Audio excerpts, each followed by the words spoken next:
اعوذ باللہ من الشیطان الرجیم بسم اللہ الرحمن الرحیم قل المخلفین من الاعراب ستدعون الى قوم اولی باس شدید تقاتلونہم او یسلمون فَإِن تُطِيعُوا يُؤْتِكُمُ اللَّهُ أَجْرًا حَسَنًا وَإِن تَتَوَلَّوْا كَمَا تَوَلَّيْتُم مِّن قَبْلُ يُعَذِّبْكُمْ عَذَابًا أَلِيمًا۔ عزیز دوستو، السلام علیکم ورحمۃ اللہ وبرکاتہ۔ سورہ فتح آیت نمبر 16 تلاوت کی ہے۔ اس آیت میں اللہ تعالیٰ نے ان لوگوں کو جو پیچھے بیٹھ جانے والے دیہاتی بدو لوگ تھے، رسول اللہ صلی اللہ علیہ وآلہ وسلم جب عمرہ کی نیت سے گئے تھے حدیبیہ میں تو وہ ساتھ نہیں گئے تھے، جبکہ اعلان کر دیا گیا تھا کہ آپ ہمارے ساتھ چلو، لیکن انہوں نے سوچا تھا کہ اگر ہم جائیں گے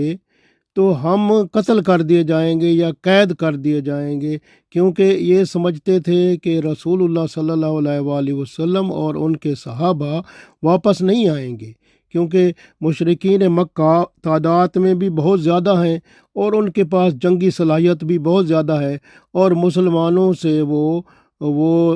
جو ہے وہ دشمنی بھی ہے، اور اس لیے وہ مسلمانوں پر غضب ڈھائیں گے اور یا تو ان کو قتل کر دیں گے یا ان کو قید کر دیں گے۔ اگر ہم جائیں گے تو ہم بھی قید ہو جائیں گے یا قتل کر دیے جائیں گے، اس لیے ہم جاتے ہی نہیں ہیں۔ تو اس لیے اللہ تعالیٰ نے ان کو پیچھے رہ جانے والے دیہاتی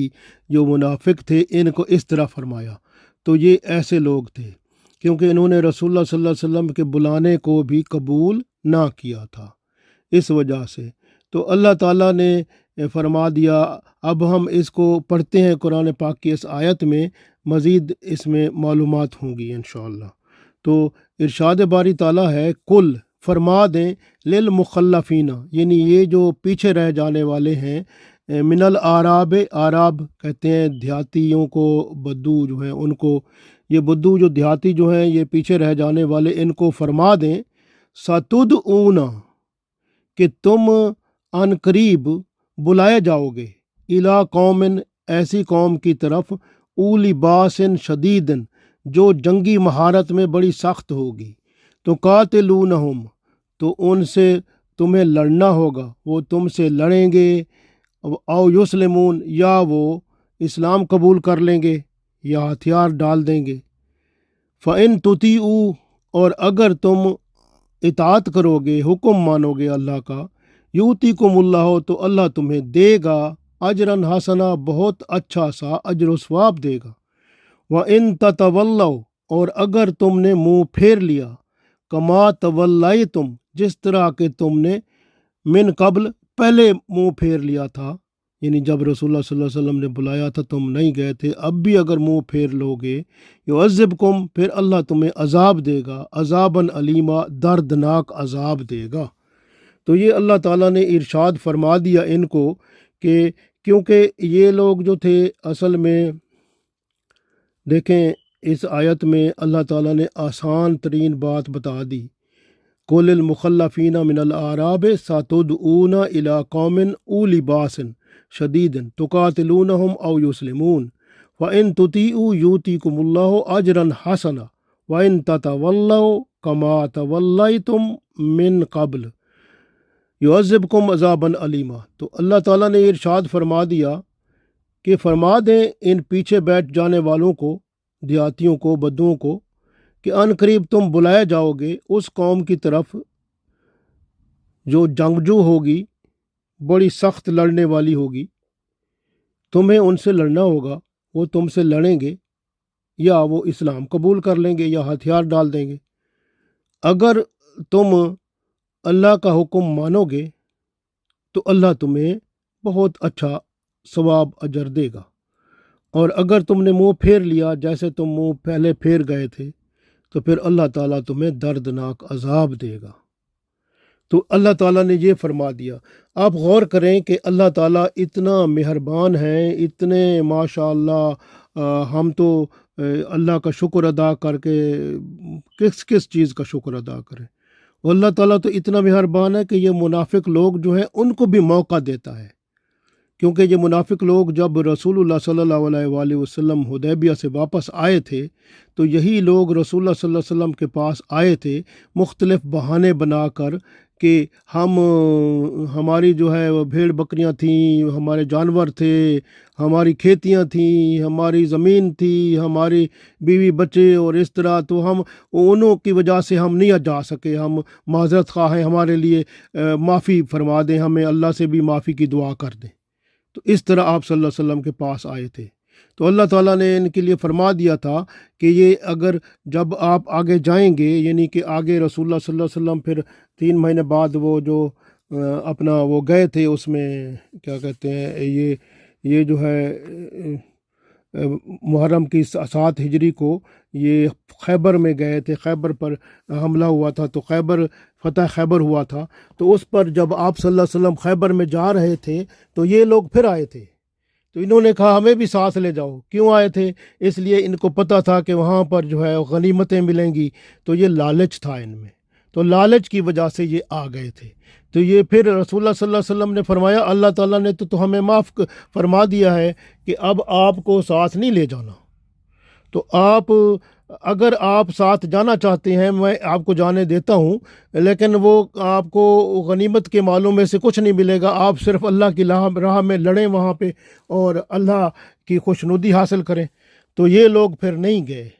تو یہ ان کو فرما دیا گیا تھا کہ آپ چلو، آپ لڑو، پھر اللہ کے راہ میں آؤ، تو لیکن نہیں آئے تھے، اور پھر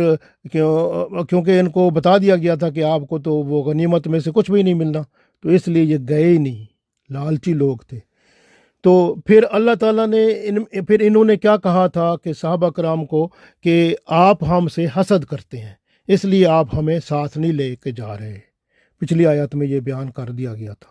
تو اللہ تعالیٰ نے یہاں ان کو بتا دیا ہے کوئی بات نہیں ہے، ہم آپ کو موقع دے رہے ہیں۔ اللہ تعالیٰ نے فرمایا ٹھیک ہے، ہم آپ کو ایک موقع دے رہے ہیں، تو آپ جو ہے اگلی دفعہ رسول اللہ صلی اللہ علیہ وسلم جب کسی جہاد پر جائیں گے تو اس میں بڑے جنگجو جو قوم ہوگی اس سے لڑنا پڑے گا، کیونکہ اللہ تو سب جانتا ہے کہ کس جنگجو قوم سے لڑنا ہوگا، تو جنگجو بڑی قوم ہوگی اس سے لڑنا پڑے گا۔ تو وہ جو ہے چاہے وہ لڑائی ہو، چاہے وہ ہتھیار ڈال دیں، چاہے وہ مسلمان ہو جائیں، آپ کو جو ہے تو وہ رسول اللہ صلی اللہ علیہ وسلم جب بلائیں گے تو آپ کو حکم ماننا پڑے گا، تو جانا پڑے گا، تو آپ کو پھر غنیمت بھی اس میں ملے گی اور آپ کو اجر و ثواب بھی اللہ تعالیٰ عطا فرمائے گا۔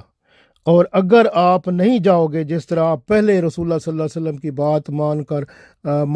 بات نہیں مانی اور نہیں آئے اور آپ گھر میں بیٹھ گئے، اور اب بھی اگر منہ پھیر لو گے، وَإِن تَتَوَلَّوْا كَمَا تَوَلَّيْتُم مِّن قَبْلُ، جس طرح تم نے پہلے ہی منہ پھیر لیا تھا، تو اب اگر ایسا کرو گے يُعَذِّبْكُمْ عَذَابًا عَلِيمًا، تو پھر تم پر عذاب ہوگا اللہ کی طرف سے، دردناک عذاب قیامت کے دن ملے گا۔ تو یہ ان منافقوں کو بتا دیا گیا۔ تو یہ اللہ تعالیٰ اتنا مہربان ہے کہ موقع دیتا ہے کہ آپ جیسے ہوتا ہے آزمائش ضرور کرتا ہے اللہ تعالیٰ، یہ خاص طور پر ان منافق جو لوگ ہوتے ہیں ان کی تو آزمائش ہوتی ہے، کیونکہ ان کے اندر ایمان ہوتا نہیں ہے، تو اللہ چاہتا ہے ہو سکتا ہے کہ یہ ایمان کی دولت سے مشرف ہو جائیں، یہ اپنے اندر ایمان پیدا کر لیں، کوئی ان کے اندر ایسی بات پیدا ہو جائے، تو اس لیے اللہ ان کو موقع دیتا رہتا ہے۔ اور لیکن جو ہے نا، جب دیکھیں اس میں بھی اللہ تعالیٰ نے ان کو موقع دیا کہ اللہ نے فرمایا آپ کو ایک دفعہ پھر بلایا جائے گا، اور اگر آپ اطاعت کرو گے تو اللہ اجر و ثواب بھی دے گا اور مال غنیمت بھی ملے گا، اور اللہ تعالیٰ کا کرم فضل بھی ہوگا، اور رسول اللہ صلی اللہ علیہ وسلم بھی خوش ہو جائیں گے۔ تو یہ بات تھی۔ تو اگر تم نہیں آؤ گے، تو اگر آپ بات نہیں مانو گے، تو پھر صاف ظاہر ہے کہ پھر اللہ تعالیٰ آپ پر ناراض ہوگا، تو قیامت کے دن بھی آپ پر عذاب ہوگا۔ تو اس لیے وہ بعد میں کہتے ہیں کہ یہ مختلف واقعات ہوئے تھے، جیسے کچھ منافق جو تھے وہ جب جنگ حنین ہوئی تھی، اس میں بنو ثقیف، حوازن اور اور غطفان جو قبیلے تھے بڑے جنگجو تھے، ان کے خلاف کچھ منافق گئے تھے، اللہ تعالیٰ نے کرم کر دیا جو ان میں سے چلے گئے۔ اسی طرح جو ہے وہ جنگ یمامہ جو تھی حضرت ابوبکر صدیق رضی اللہ تعالیٰ عنہ کے زمانے میں ہوئی تھی مسلمہ کذاب کے خلاف، تو اس میں قبیلہ بنی حنفیہ تھا، وہ بڑے جنگجو لوگ تھے، ان کے خلاف بھی کچھ منافق بیچ میں گئے تھے، تو اللہ تعالیٰ نے ان پہ کرم کیا۔ اس وجہ سے اگر جو منافق کہیں اگر ایمان کی بدولت سے وہ سرشار ہو جائیں اور اللہ کی طرف رجوع کر لیں اور اللہ کا حکم مان لیں، تو دنیا بھی ان کی بہتر، آخرت بھی بہتر، الحمدللہ۔ تو اس لیے اللہ تعالیٰ نے یہ کرم فرمایا، یہ اللہ کا طریقہ ہے، اللہ کرم فرماتا ہے۔ اور اس میں بعض ایسے بھی کہتے ہیں حضرت عمر رضی اللہ تعالیٰ عنہ کے زمانے میں جب ایران والوں سے اہل فارس سے مقابلہ ہوا تھا تو اس میں بھی کچھ منافقین گئے تھے۔ تو یہ جو ہے یہ اللہ کی رحمت ہے، جس پر کرم ہو جائے تو اس پر ایمان بھی اس کو اللہ نصیب کر دیتا ہے اور اس پر کرم بھی ہو جاتا ہے۔ تو اس طرح سے ہم اللہ تعالیٰ سے دعا کرتے ہیں کہ اللہ تعالیٰ ہمیں جذبہ جہاد سے بھی سرشار فرمائے عملی طور پر، اور دنیا اور آخرت میں کامیاب و کامران فرمائے، اپنا اور اپنے حبیب پاک صلی اللہ علیہ وسلم کی اطاعت میں یہ زندگی گزار کر ایمان کامل اعمال صالح کے ساتھ ہی اس دنیا اور آخرت میں کامیاب و کامران فرمائے، آمین۔